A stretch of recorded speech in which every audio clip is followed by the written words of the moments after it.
The ballroom glittered under golden chandeliers, but the light felt colder than ice to Evelyn Hartman. 6 months pregnant, she stood in the entryway of the Beaumont Grand Hotel's annual charity dinner. Her satin gown stretched gently over her rounded belly.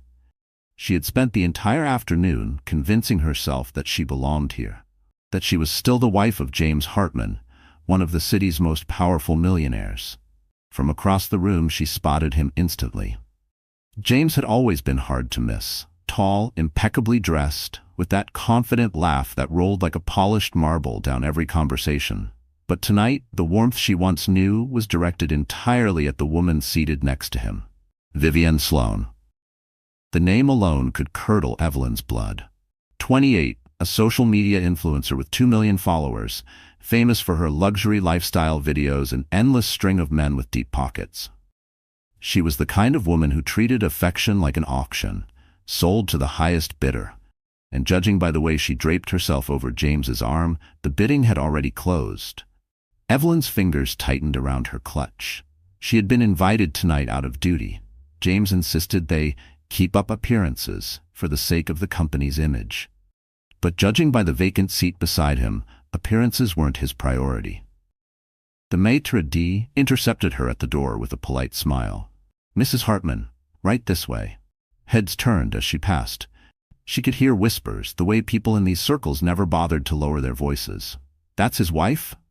"She looks tired." "Well, pregnancy will do that." She kept walking, her heels steady even though her chest felt like it was collapsing. As she approached the table, James finally looked up. His gaze flicked over her, a fraction of a second, before returning to Vivienne, as if Evelyn were no more interesting than a passing waiter. "Evelyn," he said coolly, "I didn't think you'd make it." "I said I would," she replied, keeping her voice calm. Vivienne smirked. "Oh, how sweet. You must be exhausted carrying all that extra weight." Her eyes dropped to Evelyn's belly in mock sympathy. A ripple of laughter passed around the table. Evelyn's cheeks burned, but she didn't move. "I'm fine," she said simply. James leaned back in his chair, swirling his wine. "Darling, maybe you should sit at one of the quieter tables near the back. This is more of a networking crowd." It was a public dismissal. A humiliation so sharp that Evelyn could almost hear the snap of something breaking inside her. She glanced around. The faces at the table ranged from pity to amusement. No one spoke up. No one defended her. Her seat was already taken. Vivienne had made sure of that. So Evelyn stepped back. The maitre d' hesitated, then led her to a small table tucked away near the kitchen doors. From there, she had the perfect view of her husband's performance. The charming host, the powerful businessman, the man who, just hours ago, had told her she shouldn't bother with this event if she didn't feel glamorous enough. Evelyn touched her stomach. The baby kicked softly, as if reminding her that she wasn't here alone. Dinner dragged on. Each burst of laughter from James's table was another twist of the knife. She could barely taste the food. She just sat in silence, her mind running over the last few months, the late nights, the excuses, the new cologne that wasn't for her. By dessert, James was on stage, delivering a speech about family values and integrity in business. The hypocrisy was so thick, Evelyn almost laughed. Vivienne sat in the front row, smiling up at him like she owned the world. When the applause ended, Evelyn stood. She walked past their table without looking at either of them. She knew if she stayed 1 minute longer, the tears threatening to spill would betray her. Outside, the cold night air hit her lungs like a shock. She pressed a hand to her chest, breathing deeply. Somewhere deep inside, past the humiliation and the ache, something was shifting. Something sharp. Because tonight wasn't the end. It was the beginning.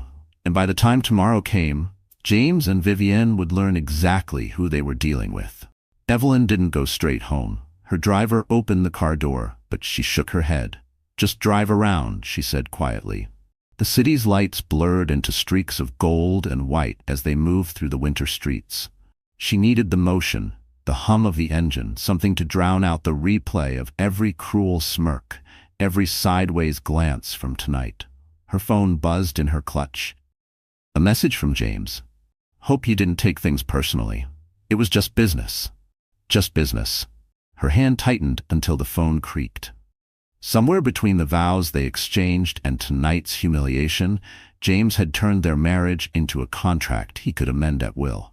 And now, apparently, he'd decided she was an expendable clause. She thought about calling him back, letting the rage pour out of her in words she couldn't take back. But she didn't. She wasn't going to waste her anger on a man who saw her as an accessory. No. She was going to save it, shape it, turn it into something sharp enough to cut exactly where it would hurt him the most. The driver glanced at her in the rearview mirror. "Home, ma'am?" "Not yet," Evelyn said. "Take me to the office." The Hartman Group headquarters loomed like a glass fortress against the night sky. Though she hadn't set foot in the building for months, Evelyn still held a seat on the board, a seat James had always treated as a courtesy, not a position of power. What he'd forgotten was that she wasn't just his wife. She was also the daughter of Charles Whitmore, the man whose investment had built the Hartman empire from the ground up. She entered through the side lobby, avoiding the security cameras in the main hall. Her heels clicked across the marble floor, echoing through the empty space. At the 17th floor, the lights were still on in her private office. She hadn't been here in so long, but everything was exactly as she'd left it. The polished oak desk, the shelves lined with leather-bound ledgers, the discreet wall safe behind the abstract painting. Evelyn sat, opened her laptop, and began typing. Names, dates, numbers.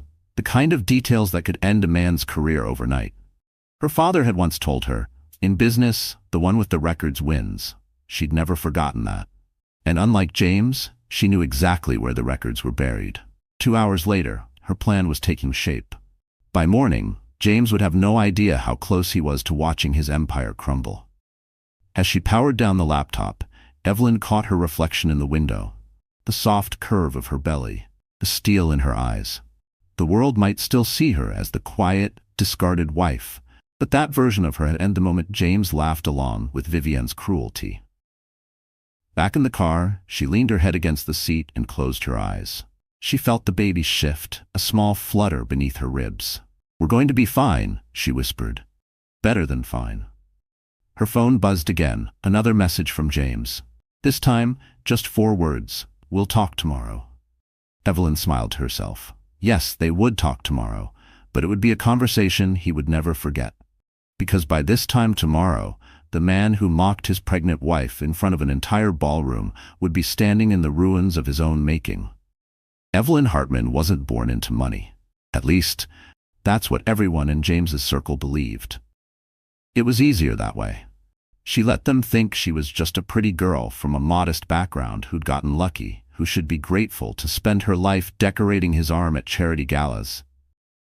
The truth was far more complicated, and far more dangerous for James to know. She grew up in a small coastal town in Maine, the kind of place where everyone knew which car belonged to which family. Her mother, Margaret Whitmore, was a quiet force, the kind of woman who ran the local library like it was her personal kingdom. Her father, Charles Whitmore, was something else entirely. A man with an empire of investments, stretching from shipping lines to tech startups. He was the kind of name whispered in boardrooms but never splashed across magazines. Her parents had raised her with one foot in 2 worlds, the warmth and humility of her mother's life and the sharp strategic mind of her father's. When her mother passed away suddenly, when Evelyn was 17, she was left with her father's fortune, but also his caution. Charles had drilled one lesson into her. People show their truest selves when they think you have nothing to give them. So she learned to keep her wealth invisible. She drove second-hand cars through college, worked part-time at a bookstore while earning her degree in architecture, and wore classic modest clothes that wouldn't draw attention. It wasn't about hiding, it was about observing. That was how she met James. It was a Thursday afternoon and she ducked into a downtown cafe to escape the rain. He was there in a tailored suit, laughing too loudly into his phone, the kind of man who made every inch of the space his own. When he noticed her sitting by the window, flipping through building sketches, he ended his call and walked straight over. "You're going to ruin your eyes staring at those lines in this light," he'd said, smiling as though they were already acquainted. She'd laughed, surprised by his directness. "I'm an architecture student. comes with the territory. He ordered them both coffee without asking, and by the time the cups were empty, she knew 3 things about him. He was ambitious, he was charming, and he was used to getting what he wanted. They began dating, and for the first few months, James was relentless in his pursuit. Flowers delivered to her office, dinners at restaurants she'd never dared to step into, long walks along the harbor where he spoke about his dreams of building his own company, of leaving his mark on the city. He told her she was different, that she made him feel grounded. She believed him. Within a year, they were married in an intimate ceremony on the Whitmore family estate, a location James had assumed was just some charming old property she'd rented for the occasion. She didn't correct him. In the early days, marriage felt easy. She designed the interior of their first home. He worked long hours, but always came home to her. They talked about children in abstract, dreamy terms. He would rest his head in her lap while she read, and she would fall asleep to the rhythm of his heartbeat. Then the cracks began to show. James's first big deal brought in more money than either of them had seen before, and with it came a new circle of people: investors, developers, influencers, people who thrived on appearances. He started dressing sharper, talking faster, dropping names like currency. At first, she admired his drive, but slowly she began to notice how he would hesitate to introduce her to certain people, how his hand would loosen from hers at the edge of a conversation, how he'd say, "My wife," in a tone that was both possessive and dismissive. He didn't know, and she didn't tell him, that she could have bought and sold his entire company twice over. She didn't want that to be the foundation of their marriage. She wanted him to love her for her. But the night at the Beaumont Grand Hotel changed something. As she sat in her car after the gala, replaying every insult, she thought about the girl from Maine who had learned to keep her power hidden. She realized James had never met the real Evelyn, and maybe it was time he did. Because the woman he thought he could humiliate in public wasn't just a wife. She was the heir to a legacy that could destroy him before breakfast. Evelyn had never been the type to chase attention. She preferred to stand at the edges of rooms, observing, letting others underestimate her. That was her greatest advantage. People showed their cards when they thought she had none. Her friends from the architecture world knew her as quiet but fiercely capable. In her final year at university, she had won a National Design Award for a sustainable housing project, one that caught the eye of several prominent developers. She had turned down offers with salaries that could have set her up for life, choosing instead to work on small, meaningful projects. She wanted to build things that lasted, not just in concrete and steel, but in the lives they touched. James never really understood that part of her. To him, success was measured in dollar signs and headlines. She remembered once showing him the blueprints for a community library she'd been commissioned to design pro bono. He'd smiled politely, kissed her forehead, and said, "That's cute, babe, but imagine what you could do if you charged what you're worth." She'd swallowed her frustration, telling herself they just had different measures of value. What James didn't know was that her father's will had been explicit. Her inheritance was hers alone, untouchable by any spouse unless she chose otherwise. The assets were scattered across trusts, shell companies, and holdings so complex that even the most determined investigator would take years to piece them together. Her only confidant in this was her godfather, Henry Lowell, a retired corporate lawyer who had been her father's right hand. He was the one who had taught her the finer points of corporate warfare, how to move assets quietly, how to dismantle a hostile takeover before it began. Evelyn had listened, learned, and stored every lesson away like ammunition. Over the years, she had quietly funded scholarships, women's shelters, and small businesses in struggling neighborhoods, all under the guise of anonymous donations. Power, she believed, wasn't in flaunting wealth. It was in using it without needing recognition. And yet, for all her quiet strength, she had a blind spot: love. She had believed James when he said he wanted a partner. She had believed that the man who brought her coffee in bed and listened to her late-night worries would never trade her dignity for a few laughs at a gala table. That blind spot had cost her. But not anymore. As the city slept that night, Evelyn sat in her study at home, surrounded by files Henry had sent over years ago. Each document was a reminder of the leverage she held and the choice she now faced. She could walk away, take her fortune, and disappear into a quieter life. Or she could do what her father would have done: play the long game and win. Her phone lit up with a message from Henry, time-stamped 2:17 a.m. "He's crossed the line. Call me in the morning. We'll start." Evelyn leaned back in her chair, her hand resting on her belly. The baby shifted, as if agreeing with the unspoken decision forming in her mind. Tomorrow, the world would still see her as James Hartman's pregnant wife. But soon enough, they would see her as something else entirely. The woman who could take everything from him and still sleep soundly at night. The Hartman Group headquarters was more than just an office building. It was James Hartman's stage. Rising 40 floors above the city's financial district, the glass and steel structure reflected the skyline like a mirror, a monument to ambition and ego. From the outside, it gleamed with success. On the inside, it thrummed with the relentless energy of a company that lived and died by the next deal. Evelyn had rarely been part of that inner machinery. James liked it that way. He'd once joked at a cocktail party, "My wife's the creative one. I'm the one who deals with the sharks." What the guests didn't know was that Evelyn could swim with sharks better than most men in the room. She just chose not to. Now, walking through the marble-floored lobby the morning after the gala, she could feel the weight of eyes on her. Word traveled fast in this building, and last night's humiliation had already made its rounds. 2 junior assistants stopped talking as she passed. A senior executive gave her a polite but tight smile, the kind that said, "I know, but I'm not getting involved." She stepped into the private elevator, swiped a keycard James didn't know she had, and rode it straight to the top floor. The doors opened to his corner office, all panoramic windows, gleaming mahogany, and the faint scent of expensive cigars. James wasn't there. He was across town at a breakfast meeting with a potential investor. Perfect.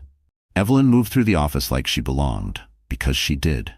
She stopped at the wall of framed magazine covers featuring James's face, each headline a variation of the visionary behind Hartman Group.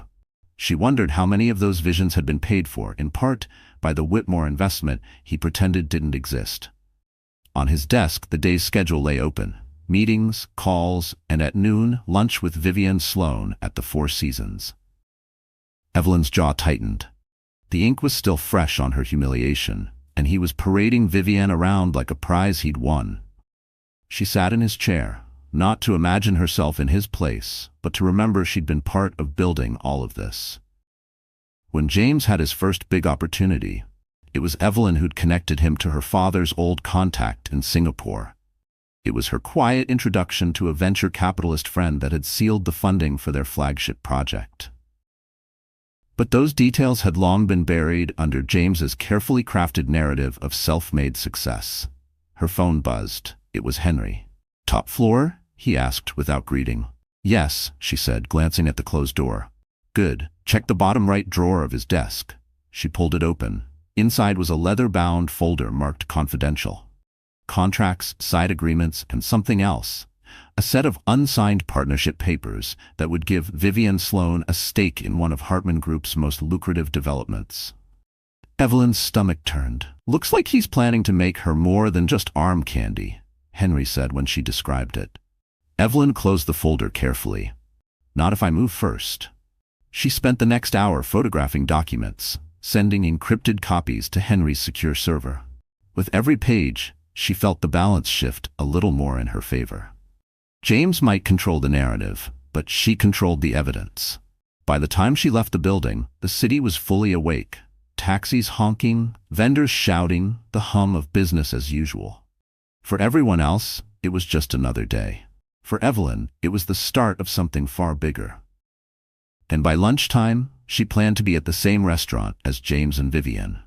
Not by accident, but by design. From the Hartman Group's tower, Evelyn's car took her through the city's beating heart. Past the polished storefronts of Fifth Avenue, the quiet wealth of Park Lane, and the seedier edges of Midtown, where construction cranes rose like skeletal fingers. She saw the contrast everywhere.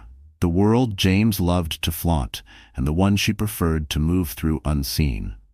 Her next stop wasn't home. It was a discreet members-only cafe tucked behind a florist's shop. The scent of roses hit her the moment she stepped through the front, but the real business happened in the private booths at the back. It was here that her father had once held quiet meetings with people who preferred their power to be invisible. Henry was already there, nursing an espresso. His white hair and sharp suit made him look more like a senator than a retired lawyer. "You found the papers?" he asked as she slid into the booth. "I did, and they're worse than I thought," Evelyn said, pulling out her phone to show him the photos. Henry scrolled through them, his brow furrowing. Vivienne Sloan holding equity in a prime waterfront project? That's not just vanity, that's a setup for her to have long-term leverage over the company. Evelyn nodded. "If I stop that deal, I cut her out before she even gets her foot in the door." Henry leaned back, studying her. "And James?" Her jaw tightened. "James will be exactly where he put me last night, at the back table, watching while someone else takes his place." They discussed logistics, the timing, the people to approach quietly, the subtle ways to stall a deal without leaving fingerprints. Evelyn knew how these games were played, she just hadn't played them in years. But the muscle memory was still there. When they finished, Henry gave her a long look. "You're sure you're ready for this? Once you start, you don't get to stop halfway." Evelyn met his gaze steadily. "I'm ready." Leaving the cafe, she stepped into the sharp winter sunlight. Across the street, she spotted a familiar figure, Lila Monroe, a society columnist known for her sharp tongue and sharper pen. Lila had been at the gala last night, and she'd seen everything. "Evelyn Hartman," Lila called, crossing the street in heels that should have been impossible to walk in. "I was just about to call you. That little scene at the Beaumont? My readers are dying for details." Evelyn smiled faintly. "I'm sure they are. But what if I gave you something better? Something that would make Vivienne Sloan wish she'd stayed on social media instead of trying to play in the big leagues." Lila's eyes lit up. "You have my number." As Evelyn walked away, she felt the pieces clicking into place. James thought his humiliation of her would fade into gossip and then disappear. But she was going to make sure it became the opening chapter of a story he couldn't control. By the time she reached the Four Seasons for lunch, she'd arranged everything. The timing, the seating, even the discreet photographer who would happen to be in the restaurant at the right moment. She paused at the entrance. Glancing through the glass, James was already there, leaning in close to Vivienne. His hand rested on hers like it belonged there. Evelyn straightened her coat, stepped forward, and pushed open the door. Because today, she wasn't the woman being sent to the back table. She was the one setting the stage. Vivienne Sloan had mastered the art of being noticed. At 28, she understood that power wasn't always about owning the table. Sometimes, it was about making sure everyone at the table was looking at you. She came from nothing, or so she claimed in interviews. Grew up in a one-bedroom apartment, single mom, 3 jobs, she'd say, her voice trembling just enough to make it believable. What she didn't mention was the years spent drifting between wealthy mentors, the luxury trips sponsored by men twice her age, or the fact that her Instagram empire had been built on borrowed handbags and rented sports cars. By the time she met James Hartman at a real estate conference, Vivienne had perfected her role. She wore a silk dress that hinted at money without screaming for it, laughed at all the right moments, and let James feel like he was the one doing the chasing. Within a month, she was a regular at his side, at industry dinners, rooftop parties, and weekends in the Hamptons. Vivienne understood James in a way few others did. He craved admiration, and he hated to feel replaceable. So she made herself indispensable. She praised his business instincts in public, flattered him in private, and never let a conversation go by without planting the idea that he could do better, that he deserved better, than a quiet wife who didn't even work in his world. It wasn't long before she'd begun whispering about image, about how investors preferred a power couple who looked the part. Evelyn, she implied, didn't look the part. Not anymore. James resisted at first. He was careful, worried about appearances. But Vivienne was patient. She played the long game, appearing at charity events by coincidence, sending thoughtful gifts to his office, even befriending some of his closest colleagues. The more present she became, the more Evelyn's absence stood out. By the time the Beaumont Gala came around, Vivienne knew she'd won. She'd maneuvered herself into the seat beside James at the main table, made sure Evelyn's place card was moved to the back. It wasn't just about humiliating her, it was about claiming territory. What Vivienne didn't know was that she'd drawn the attention of people far outside James's glittering circle. Lila Monroe had been watching her for months, gathering little inconsistencies in her self-made story, and Henry Lowell knew enough about her sudden financial windfalls to suspect she wasn't just after James's heart. Vivienne didn't care. She believed the rules didn't apply to her. After all, she'd gotten this far by rewriting them. That morning, as she slipped into a fitted cream blazer and diamond studs for her lunch with James, she wasn't thinking about Evelyn. She was thinking about the waterfront development deal James had promised to bring her in on. Equity, influence, a seat at the table. The kind of security that would keep her relevant long after her looks began to fade. She glanced at herself in the mirror, lips curving. In her mind, Evelyn was already out of the picture. But Vivienne had never played against someone who could pull the rug out from under her before she even realized the game had changed. If Vivienne was the spark, James was the fuel. James Hartman had always considered himself a self-made man, a narrative he guarded fiercely. In truth, his early ventures had been propped up by Evelyn's quiet introductions and her father's discreet capital. But over time, James began to believe his own myth. He liked the way people deferred to him in meetings, the way journalists angled their questions as though he'd single-handedly built his empire from scratch. Power, for James, was addictive, and like any addict, he needed a bigger hit each time. The small real estate flips that once excited him now felt beneath him. He wanted skyscrapers, waterfront projects, entire neighborhoods stamped with the Hartman name. But ambition had a price. The larger his deals became, the more he needed investors who valued optics as much as numbers. That's where Vivienne came in. She understood that James needed more than financial backing. He needed someone who could make him look untouchable. Together, they crafted an image. The magnetic power broker and his glamorous partner, photographed at openings, premieres, and high-profile charity events. Evelyn, with her understated dresses and preference for quiet corners, didn't fit that picture. At first, James justified it to himself. "It's just PR," he told colleagues when they noticed Vivienne's increasing presence. "Evelyn's fine with it." He told himself it wasn't betrayal if it served the business. But somewhere along the way, the lines blurred. Dinners turned into weekends away. Weekends turned into whispered plans for a shared future. By the time of the Beaumont Gala, James had stopped thinking about how Evelyn might feel. He saw her as part of the past. Someone who had helped him get started but had no place in the empire he envisioned now. The public dismissal at the gala wasn't an accident. It was a message to both Evelyn and everyone watching. She no longer mattered. James liked to think he was in control. He didn't realize that Vivienne was already positioning herself for the moment she wouldn't need him anymore. That the equity stake in the waterfront project wasn't just a gift, it was her insurance policy.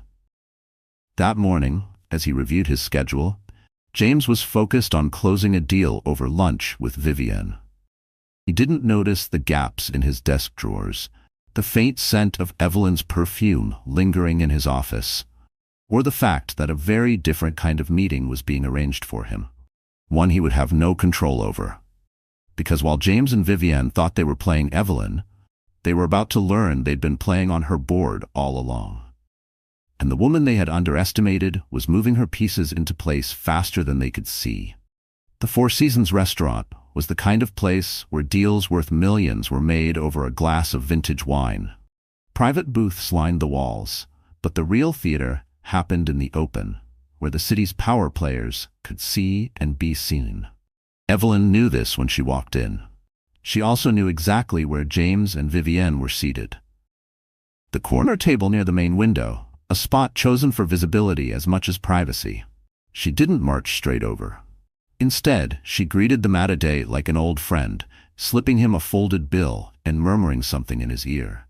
Within seconds, she was being escorted to a table 2 spots away from theirs, close enough to hear their voices without straining. James looked up briefly, his smile faltering when he saw her. Vivienne turned, her perfectly painted lips curving in a small, satisfied smirk. Evelyn didn't acknowledge them. She ordered tea, opened her leather-bound planner, and began to write notes as though she had all the time in the world. But under the table, her phone was already sending a message to Lila Monroe. Now, across the room, a discreet photographer raised his camera. The first shots were of James and Vivienne, leaning close, laughing over shared plates. Then came the next set, James glancing nervously toward Evelyn, Vivienne looking suddenly less comfortable, the three of them caught in the same frame. The maître d' returned, whispering something to Evelyn. She nodded, stood, and walked toward James's table with a poise that made every head in the room turn. "James," she said, her voice carrying just enough to be heard by the neighboring tables. "I believe you have something that belongs to me." Vivienne's eyes flickered. "Excuse me?" Evelyn ignored her. "The waterfront development?" she said to James. "My father's investment seeded that project. You've conveniently forgotten to mention that." James's jaw tightened. "This isn't the place." "It's exactly the place," Evelyn interrupted, her tone crisp. "You wanted to humiliate me in public. Let's finish what you started." A hush fell over the nearby tables. Even the waitstaff seemed to pause. Evelyn pulled a slim folder from her bag and laid it on the table. "These are copies of the original agreements, including the clause that requires my approval for any equity transfer, which means Vivienne's little stake in the project, legally worthless without my signature." Vivienne's face flushed. "You can't just—" "Oh, I can," Evelyn said softly, "and I will." She left the folder on the table, turned on her heel, and walked out, past the photographer, past the gawking diners, past the maître who looked like he'd just witnessed a scene from a movie. By the time she reached the sidewalk, her phone buzzed with a message from Lila. "Front page tomorrow. You'll want to see it." Inside the restaurant, James and Vivienne were still sitting in stunned silence, their perfect lunch shattered in front of an audience that would remember every detail.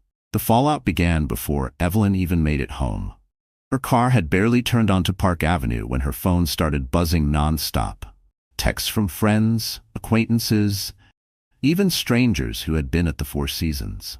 The story was already moving faster than she'd anticipated. Someone had posted a blurry photo to social media. James, mid-argument, Vivienne looking flustered, Evelyn standing over them with that calm, unshakable expression. By the time she stepped into her townhouse, Lila Monroe's message was waiting with a screenshot of her draft headline. "Heiress outs husband's mistress in $200 development power play over lunch." Henry called next. "You made the front page before the paper even went to print," he said, a note of approval in his voice. "You've effectively frozen the waterfront deal. No investor is touching it until the ownership questions are settled." "Good," Evelyn replied, slipping off her coat. "Let them stew." Meanwhile, at the Hartman Group offices, the ripple effects were immediate. Senior partners were fielding calls from concerned stakeholders. Junior employees whispered in the hallways, refreshing their phones for updates. The PR team scrambled to draft a statement, but every version James approved seemed to make things worse, either by downplaying Evelyn's involvement, which investors didn't like, or by denying Vivienne's role, which no one believed. Vivienne tried to call Evelyn twice that afternoon. Both times, Evelyn declined without a word. She didn't need to hear Vivienne's spin. She'd already won this round.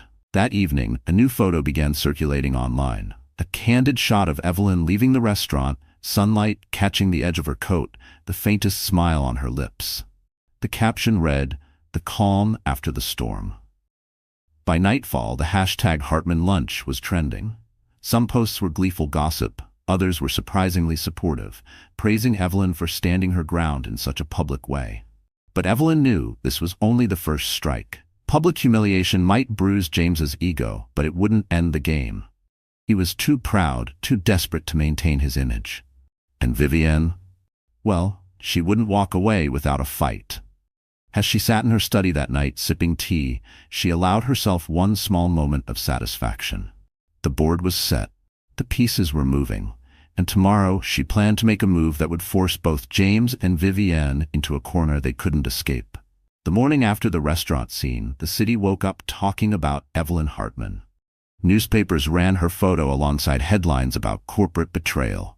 Talk shows debated whether she was a calculating heiress or a wronged wife finally fighting back. But inside her townhouse, Evelyn didn't feel victorious. Not yet.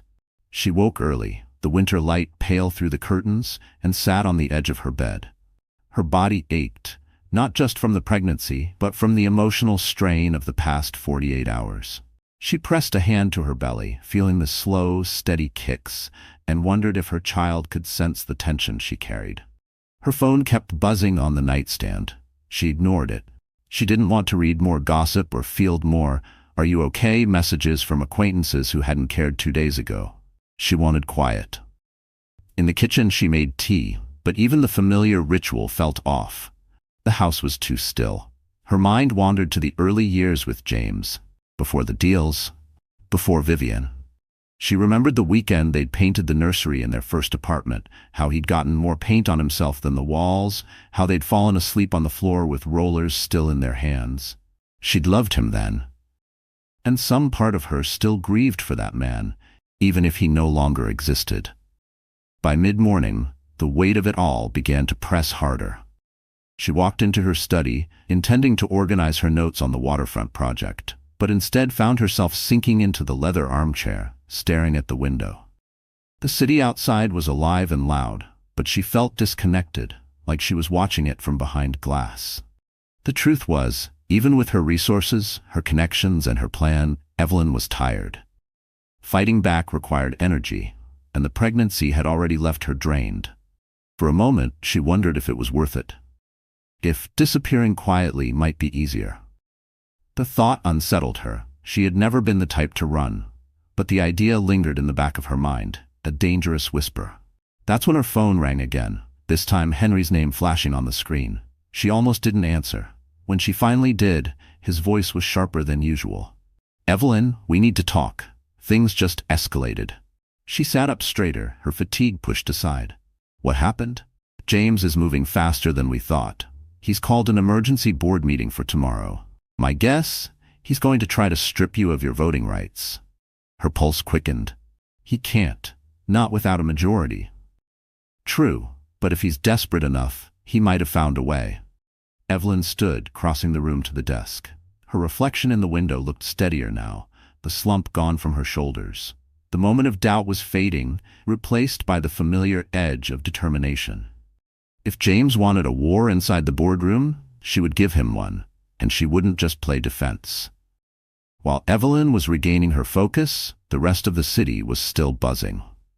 Vivian spent the morning on damage control, calling her PR contact and sending carefully worded statements to lifestyle bloggers she'd once courted for glowing features.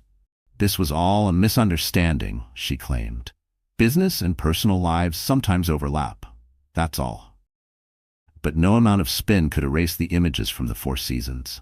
The photograph of Evelyn standing at their table had already become a meme, paired with captions like, "Don't mess with the quiet ones," and "Corporate chess, not checkers." For James, the humiliation cut deeper. His phone was flooded with calls from investors demanding explanations. His own board members were questioning his judgment, not just for getting involved with Vivian, but for letting the situation go public. He blamed Evelyn for orchestrating the spectacle, which, in his mind, justified whatever came next. That afternoon, Henry sent Evelyn a discreet update. "Vivian's been making calls to secure allies for James. Looks like she's promising them access to the waterfront project in exchange for their votes." Evelyn read the message twice, then set her phone down. She could feel the walls closing in. The pressure from the board, the relentless media coverage, the calculated moves by James and Vivian. For a brief moment, the exhaustion returned, heavier than before. She walked to the nursery, still only half furnished, and stood by the window. Outside, the bare winter trees swayed in the wind. "This is for you," she whispered to the baby. "We're not letting them win." The words steadied her. By evening, she was back in her study, pulling files from the locked cabinet, arranging documents in neat piles. The faint hum of the city outside felt different now. Not distant, but alive with possibility. Henry called again, just before midnight. "I've set up a meeting for you with two of the most influential board members. They've stayed neutral so far, but I think they can be convinced to side with you. Evelyn glanced at the clock. Then tomorrow isn't just about surviving James's move. It's about ending his control altogether. And if that meant showing the board exactly what kind of man James Hartman really was, she was ready to strip away every illusion he'd built. The next morning, Evelyn arrived at the Hartman Group headquarters before sunrise. The city was still wrapped in shadows, with the streets slick from an overnight drizzle. She didn't need an audience for what was coming. Not yet. Henry met her in the underground parking garage, handing her a slim black briefcase. "Everything you'll need is in here," he said. Inside were documents Evelyn had been keeping hidden for years. Original investment records from her father's trusts, private correspondence showing that James's first major deal had been secured with Whitmore Capital. And, most damning of all, proof that James had used company resources to fund personal expenses with Vivienne. "These will do more than stop him from stripping your voting rights," Henry said quietly. "If he wanted, they could end his career." Evelyn ran her fingers over the edges of the papers. She had kept these locked away, not because she couldn't use them, but because she'd hoped she would never have to. The boardroom was already filling when she walked in. The long mahogany table gleamed under the recessed lighting, and the skyline stretched beyond the floor-to-ceiling windows. James stood at the head of the table, his smile tight, Vivienne seated just behind him like a silent shadow. "Evelyn," James said, his tone dripping with forced politeness, "glad you could join us. We have a lot to discuss." She took her seat without replying, placing the briefcase on the table. The meeting began with James presenting a motion to restructure the company's voting shares, citing recent public distractions as a reason to protect the Hartman Group's stability. His eyes flicked toward Evelyn at the word distractions. When he finished, Evelyn spoke for the first time. "Before the board votes, I think it's important they have all the facts." She opened the briefcase and began laying out the documents one by one. The room went silent as she explained each piece. The seed capital from the Whitmore Trust that had launched James's first project, the contractual clauses giving her approval rights over major developments, and finally, the expense reports linking company funds to luxury trips with Vivienne. Vivienne shifted in her seat. James's jaw clenched. "These aren't rumors," Evelyn said calmly. "These are records, and they paint a very different picture from the one you've been selling." One of the senior board members leaned forward. "Mrs. Hartman, are you suggesting that without Whitmore Capital, the Hartman Group wouldn't exist?" Evelyn met his gaze. "I'm not suggesting it. I'm stating it as fact." The weight of her words settled over the room. James's carefully constructed image, the self-made visionary, was unraveling in front of the very people whose support he needed most. And for the first time, Evelyn saw fear flicker in his eyes. A low murmur spread through the boardroom as the documents were passed from hand to hand. The senior members took their time, reading each page, their expressions shifting from curiosity to unease. James tried to recover. "This is a gross misinterpretation. It's a record," Evelyn cut in smoothly. "And as you all know, the Whitmore Trust still holds 28% of the company's voting shares. My shares. Which means any attempt to restructure without my consent is not just unethical, it's illegal." Henry, seated at the far end of the table as her advisor, spoke up for the first time. "And if these expenditures involving Miss Sloan were ever to be examined by the SEC, we'd be discussing more than just corporate governance. We'd be discussing criminal liability." Vivienne's composure cracked. She leaned toward James, whispering urgently, but her voice carried just enough for Evelyn to catch. "You said she didn't have proof." Evelyn allowed herself the smallest of smiles. "You underestimated me, Vivienne. Both of you did." One of the longest-serving board members cleared his throat. "I think it's clear that any vote to alter the company's structure today would be ill-advised. My recommendation is that we table this discussion until the outstanding issues are resolved." The motion to postpone passed unanimously. James's attempt to strip Evelyn's voting rights was dead before it left the ground. But Evelyn wasn't done. She stood, gathering her papers. "One more thing. I'll be reviewing all major projects initiated in the last 18 months. If I find evidence of misconduct, I won't hesitate to take it to the authorities." The message was clear. The balance of power had shifted. As the board members filed out, Vivienne rose abruptly, her heels clicking against the polished floor. "This isn't over," she hissed, low enough that only Evelyn could hear. Evelyn didn't flinch. "Oh, I know," she replied.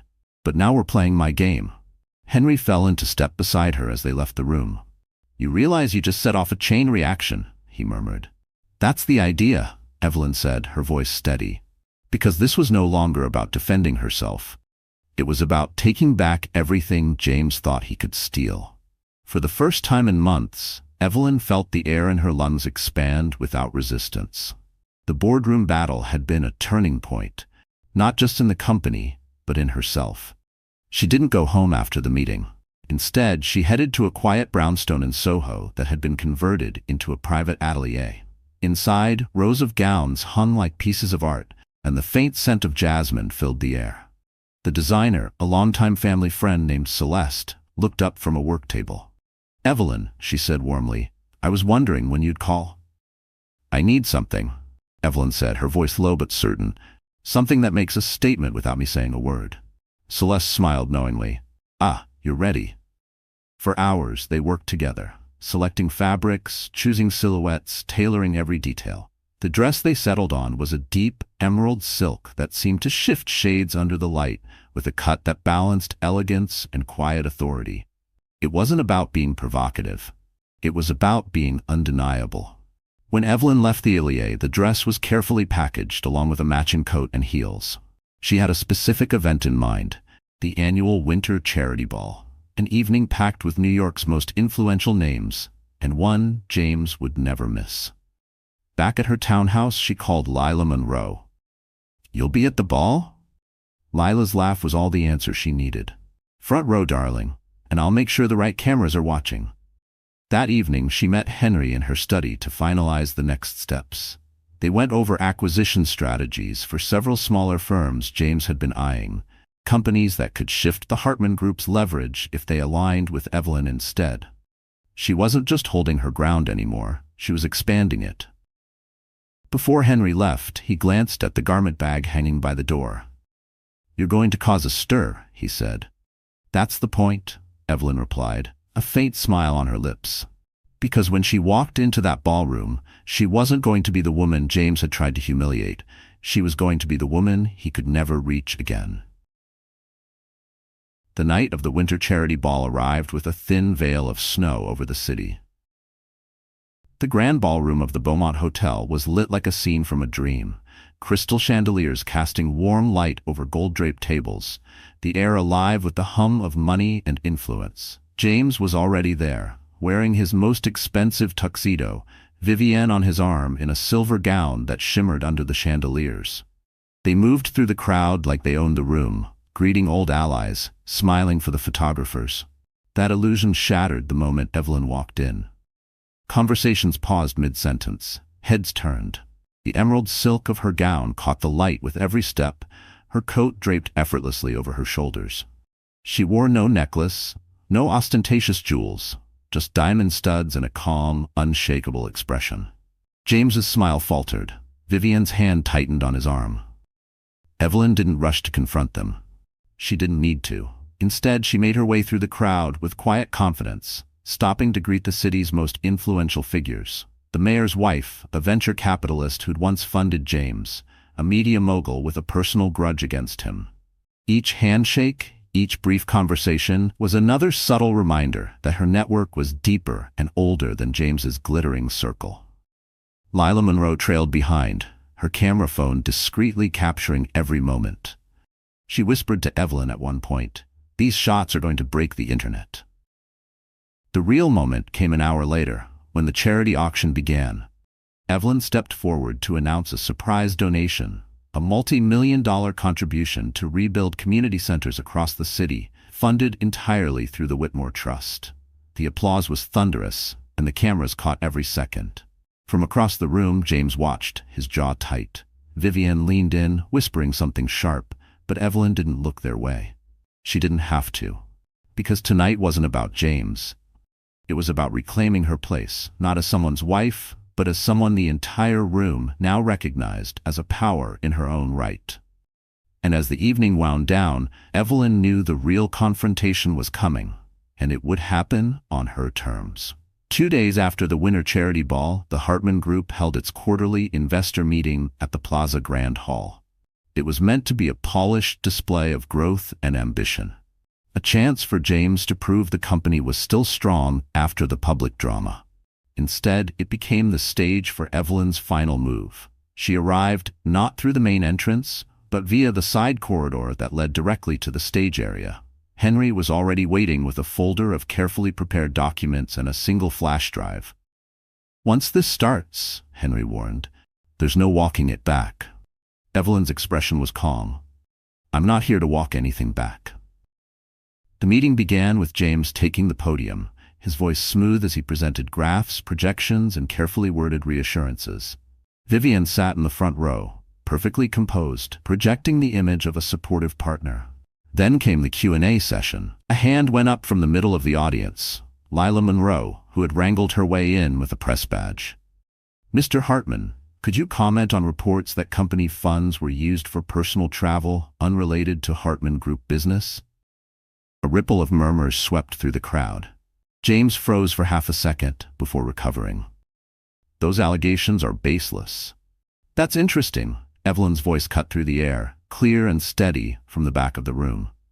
Every head turned as she stepped forward, heels clicking against the polished floor. She carried the folder and the flash drive, moving to the podium without asking permission.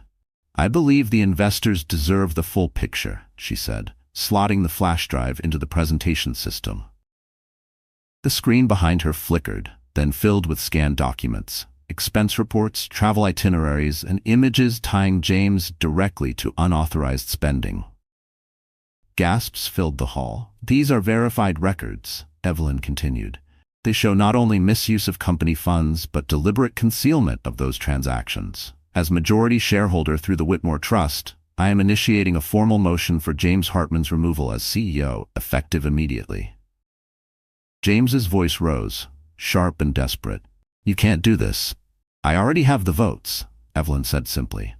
The tension in the room was electric. Investors whispered, some nodding in approval, others stunned into silence. And in that moment, Evelyn knew the outcome was no longer in doubt. She had just taken everything James had built in front of everyone who once believed in him. The room erupted into controlled chaos. Some investors stood, demanding immediate clarification. Others leaned in toward one another, voices low but urgent.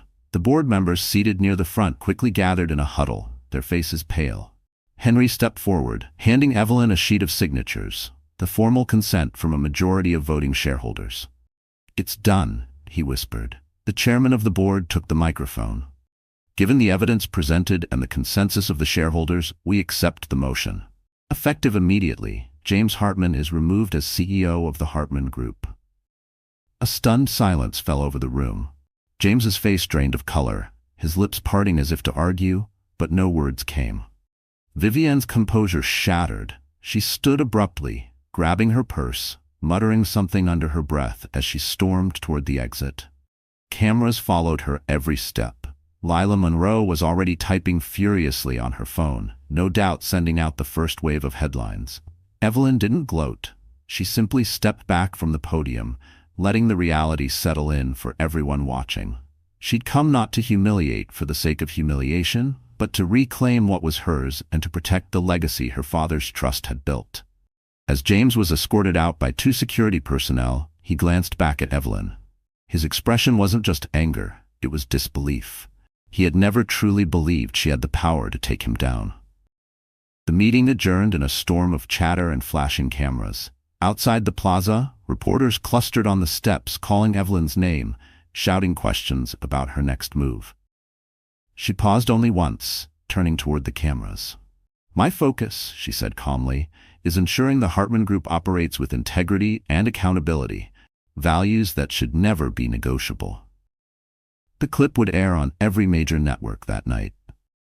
As she stepped into the waiting car with Henry, the cold winter light broke through the clouds, catching on the emerald ring she wore, her mother's. And while the city buzzed with the news, Evelyn knew the final word hadn't yet been spoken. That would come in the way she rebuilt everything, James had tried to destroy. In the weeks following James's removal, the Hartman Group underwent a quiet but decisive transformation. Evelyn, now formally recognized as the company's acting chairwoman, worked closely with the board to review every ongoing project. Questionable contracts were dissolved. Resources were redirected toward developments that aligned with her father's original vision: sustainable, community-focused, built for longevity rather than flashy headlines. The press followed her every move, but the tone had shifted. She was no longer framed as the humiliated wife. Instead, headlines read, "Evelyn Hartman, from socialite to CEO, and the heiress who took on the empire and won." Behind closed doors, Evelyn also took steps to protect herself and her child. She quietly transferred key holdings into a private trust under her control, ensuring that no one, not James, not Vivienne, not even future board members, could use her assets against her again. James, meanwhile, had all but vanished from the public eye. Reports surfaced of him selling off personal properties to cover mounting legal fees. The SEC had opened a preliminary investigation into the misuse of corporate funds. Vivienne was spotted once in Miami, but her usual stream of curated social media posts had gone silent. On a crisp March morning, Evelyn attended the ribbon-cutting ceremony for the first of the community centers funded by her winter charity ball pledge. Children raced across the new playground, while parents stood nearby, watching with grateful smiles. Reporters were there too, but for once, Evelyn didn't mind the cameras. During her short speech, she looked out at the crowd and felt a deep calm. "This isn't just about buildings or businesses," she said. "It's about creating spaces where people feel safe, respected, and valued, where no one can take away your dignity." Afterward, as she mingled with the families, one young woman approached her, holding a toddler on her hip. "I saw what you did," the woman said quietly. "At the restaurant and after. You reminded me we don't have to accept being treated like we're less than we are." Evelyn felt a lump rise in her throat. "No," she agreed. "We never do." Because her victory wasn't just in what she'd taken back. It was in proving to herself and to anyone watching that strength isn't always loud, but it is always unstoppable. Spring in New York came late that year, but when it arrived, the city seemed to glow. Evelyn's townhouse garden bloomed in soft pinks and whites, and for the first time in a long while, she felt at peace in her own home. One Saturday morning, she stood by the nursery window, cradling her newborn daughter. The baby's tiny fingers curled around hers with surprising strength. Evelyn looked down at her and smiled. "You'll never have to wonder if you're enough," she whispered, "and you'll never let anyone tell you otherwise." Henry visited later that day, bringing flowers and a stack of finalized legal documents confirming Evelyn as the permanent CEO of the Hartman Group. "It's official," he said with a grin. "Your name's on the door now. No one can take it away." She placed the papers on the mantel without ceremony. Her focus wasn't on titles anymore. It was on what she could do with them. Plans were already in motion to expand the community center program statewide, to mentor young women entering business, to create scholarships for those who, like her, had once been underestimated. That evening, Lila Monroe published her final piece on the saga, pairing a candid photo of Evelyn holding her daughter with the headline, "She didn't just survive, she rebuilt." The article ended with a quote from Evelyn. "People think power is about control. It's not. Real power is the ability to walk away from what diminishes you and to build something better in its place." The piece went viral overnight. Women from all over the world sent messages sharing their own stories of walking away, of starting over, of refusing to be defined by someone else's betrayal. Evelyn read a few before bed, her daughter sleeping soundly beside her. She knew the world would keep moving, that new challenges would come. But she also knew one thing with absolute certainty. She had taken back her life. And in doing so, she'd shown that no matter how public the fall, the rise could be even greater. All right, so that's how our story comes to an end. And my dear friends, if you're still here with me right now, it means something in this journey has touched your heart in a way words can't quite capture. Maybe it's Evelyn's courage, maybe it's the way she rebuilt her life after the storm, or maybe it's the quiet reminder that no matter how far we fall, we can always rise again. The Stoics used to say, "You have power over your mind, not outside events. Realize this, and you will find strength. Evelyn's story is living proof of that. She couldn't control James's betrayal or the public humiliation, but she mastered her own response. She didn't let anger consume her, nor did she let fear dictate her choices. Instead, she chose clarity, dignity, and action. And isn't that what life so often demands from us? To face the moments we never asked for, and still decide who we will be in them. Marcus Aurelius once wrote, "The best revenge is not to be like your enemy." Evelyn didn't just defeat James, she rose above him, turning her pain into purpose, her scars into strength. Maybe you're going through your own version of that story right now. Maybe you've been underestimated, hurt, or left behind. Let this be your reminder. You are allowed to start over. You are allowed to protect your peace. And you are allowed to create a life so good it silences every doubt ever thrown at you. If this story has stirred something in you, a little spark of courage, a little more belief in your own strength, then don't keep it to yourself. Like this video, share it with someone who might need to hear it tonight. And subscribe so we can keep walking through these powerful journeys together. Because here, in this space, we don't just tell stories. We find pieces of ourselves in them, and we rise.